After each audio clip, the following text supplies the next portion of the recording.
జోహార్ జోహార్ జోహార్ జోహార్ అంటే నమస్తే మర్చిపోయినట్టుంది. మన భాష మేము వాళ్ళ భాష నేర్చుకోవాలి. అందరికీ నమస్కారం. ఈరోజు ఒక మంచి కార్యక్రమం, చాలా రోజుల తర్వాత మరి చిల్డ్రన్ సంతోష్ సోదరుడు 2020లో మాకు పరిచయం అయిండు. అప్పుడు కరోనా టైంలో మేము చేస్తున్నటువంటి కార్యక్రమాలతోటి పరిచయం అయిండు. ఆ రోజు నుంచి ఈ రోజు వరకు ములుగును వదిలిపెట్టకుండా 1 ఊరు 2 ఊర్లు 3 ఊర్లు 9 గ్రామాలను దత్తత తీసుకొని పిల్లలకు ఇక్కడ అన్ని రకాలుగా గొట్టికోయ ఆపరేషన్స్లలో ఏర్పాటు చేస్తున్నందుకు వారిని ప్రత్యేకంగా అభినందిస్తూ, ఇలాంటి సోదరుడు మాలాంటి ప్రాంతాలకు చాలా అవసరము నీడని సందర్భంగా తెలియజేస్తూ వారి యొక్క సేవను ప్రత్యేకంగా అభినందిస్తా ఉన్నాం. ధన్యవాదాలు. మరి ఎంత బిజీ స్కెడ్యూల్లో ఉన్నా కూడా కలెక్టర్ గారు చెప్పగానే ఇంత దూరం, వాస్తవానికి ఢిల్లీ పోయిన సార్ కూడా నిన్న మీటింగ్ ఉండే.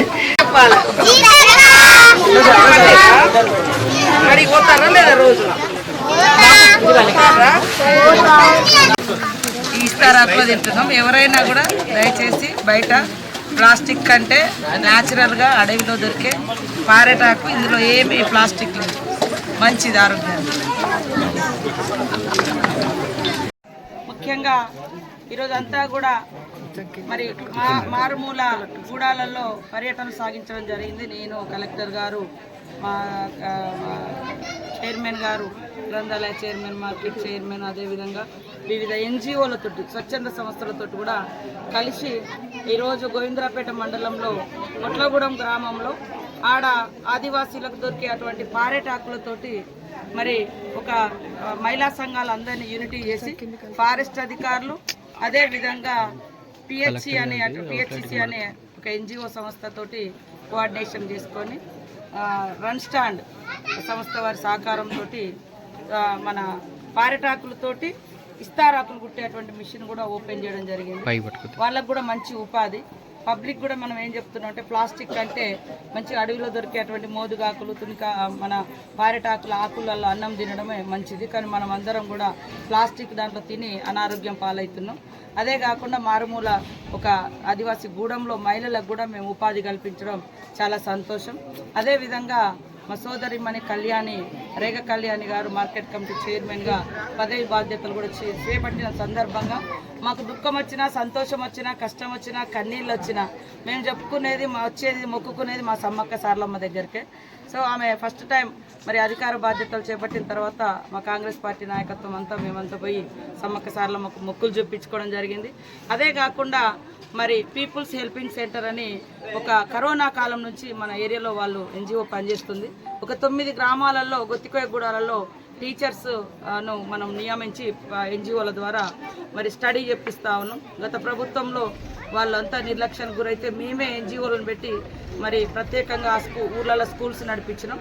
ఇప్పుడు అక్కడంతా కూడా విద్యా వాలంటీర్లను పెడతాం. తర్వాత కలెక్టర్ గారు కూడా ఆ మారుమూల గూడాలలో ఖచ్చితంగా స్కూల్ బిల్డింగ్స్ కూడా కట్టించి చిన్నపాటి ఇన్ఫ్రాస్ట్రక్చర్, ఎందుకంటే వైల్డ్ లైఫ్ ఏరియాలో ఉండడంతో కొంత పర్మనెంట్ స్ట్రక్చర్ ప్రాబ్లం అవుతుంది.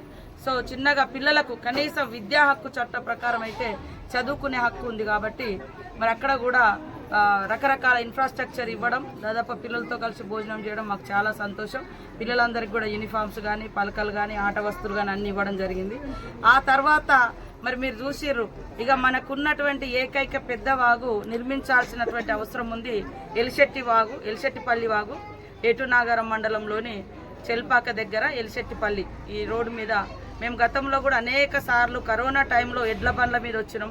వర్షాకాలంలో వరదలు వచ్చినప్పుడు బట్టలు అవి పట్టుకొని పడవల మీద వచ్చినాము, అనేక సార్లు వచ్చినాము. సరే, ఇక్కడ స్కూల్ కూడా శిథిలావస్థలో ఉండే, అత్యంత ఘోరమైనటువంటి పరిస్థితిలో ఉండే.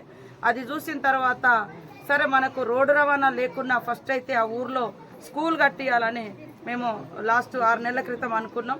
కలెక్టర్ గారు టిఎస్ దివాకర్ గారికి చెప్పడంతో వెంటనే ఈ స్కూల్ బిల్డింగ్ నిర్మించి ఇంత బాగుంది. పిల్లలు ఇందాక వాళ్ళ అమ్మలు అంటున్నారు పిల్లలు ఊకి ఇక్కడే వచ్చి ఆడుకుంటున్నారని. సో ఇది చాలా చాలా సంతోషం.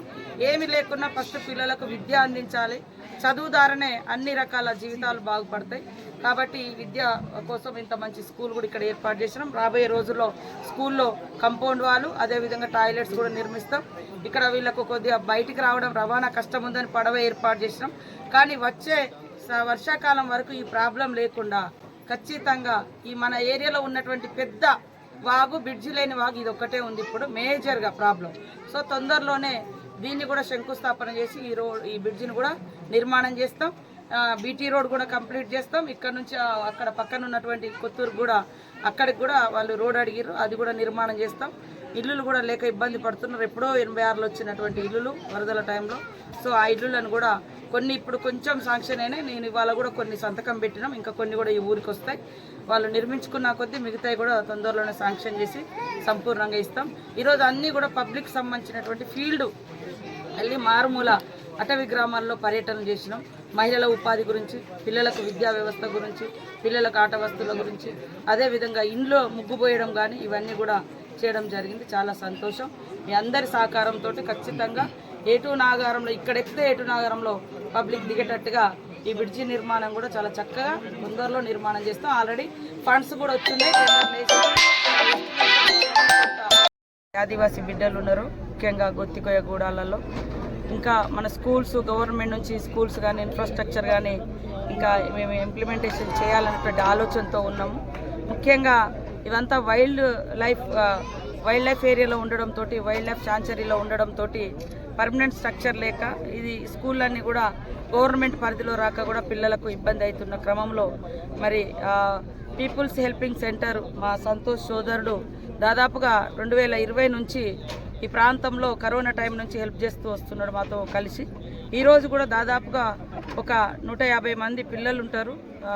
ఆ పిల్లలకందరికి కూడా ర్యాన్ స్టాండ్ వారి యొక్క సహకారంతో మరి పూర్తిగా యూనిఫామ్స్ కానీ పిల్లలకు కావాల్సినటువంటి ఒక ప్రైవేట్ స్కూళ్ళల్లో ఎన్ని ఐటమ్స్ ఉంటాయో అవన్నీ కూడా ఈ చుట్టుపక్కల గూడాల పిల్లల్ని పిలిచి దాదాపుగా అందరికి ఇవ్వడం జరిగింది. 9 స్కూళ్ళు పీపుల్స్ హెల్పింగ్ సెంటర్ చిల్డ్రన్ ద్వారా సంతోష్ నడిపిస్తున్నాడు.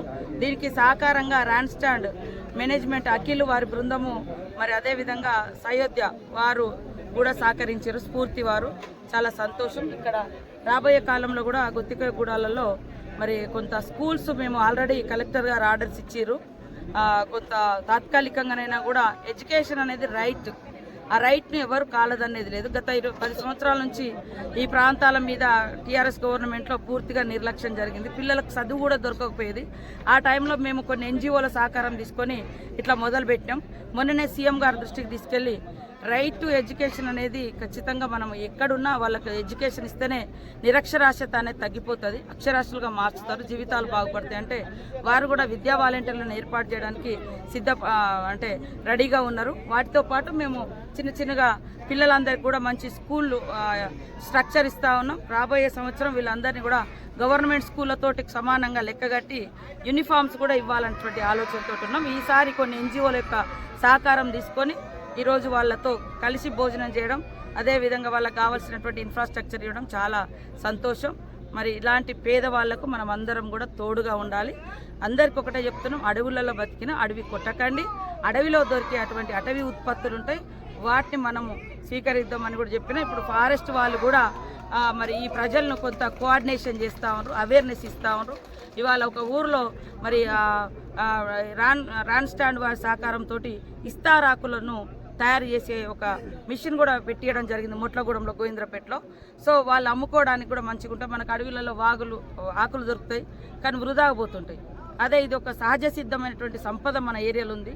ఆ సహజ సిద్ధమైనటువంటి సంపదను నిర్మూలించకుండా వాటి ద్వారా వచ్చేటువంటి మంచిని మనము ఒక వ్యాపారానికి లేదా వాళ్ళ జీవనోపాధి, ముఖ్యంగా వ్యాపారం కాదు జీవనోపాధి కోసము పబ్లిక్ ఉపయోగించుకునే విధంగా కూడా ఇంకా మేము దృష్టి పెడతాం.